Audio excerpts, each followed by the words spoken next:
So we ended last time with a wire attracting a charged particle because of the magnetic field that it was creating.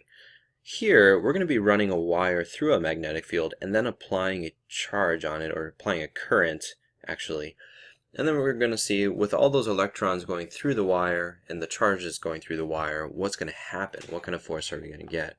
And so I have a picture here with a magnetic field coming toward us and a current going to the right. We're actually going to have a magnetic force going directly downwards, perpendicularly. Okay, so we want to figure out what is the strength of that force. Alright, so one thing to remember, oh, and by the way, you may be thinking, well, we have electrons traveling this way in this example, and so shouldn't we be thinking of it in that case? Yes and no. In these kind of problems, we don't really worry about, when we talk about current, we don't worry that the electrons are going the opposite way of our current idea. We just think of kind of charged particles actually traveling this way with a current. So you don't have to get too hung up about the idea that electrons are going the opposite direction. It all ends up being actually the same direction if you use the right-hand rule. So anyway, the current, remember, we said that that was the change in the charge all over the change in time.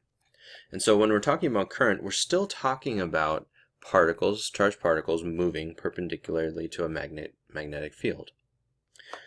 So when we talk about the force of the magnetic field, we originally had Q, velocity, magnetic field, sine of theta.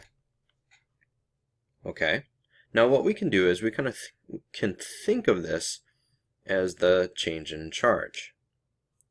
And also, you can think of velocity as the length over time.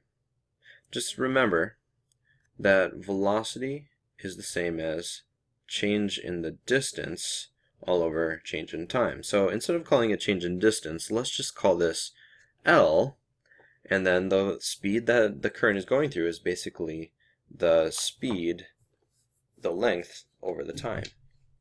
Now, here's what we get then if we rewrite these things. We have change in Q times L all over change in T times B.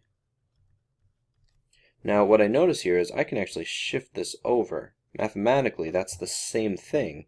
And then we would have current. So I can rewrite this mathematically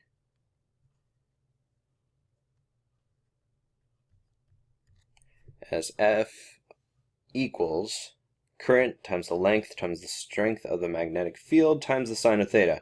Just a side note, this is if the wire is making an angle of theta degrees with the magnetic field lines. If it's 90 degrees, then we know that it's just going to be ILB, the simpler version, because sine of 90 degrees is 1, and you have the full effect. So here's an example. We have a ½ meter of copper wire. It's a magnetic field of 2 teslas, and we push 3 amps through that wire. So what's the force of the magnetic field? Alright, so it didn't say anything about an angle to the magnetic field. Let's assume that it's 90 degrees and it's getting the full effect, which means we would use this. The current is 3 amps.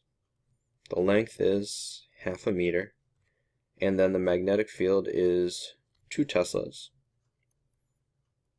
So we would be getting, once you crunch that out, 3.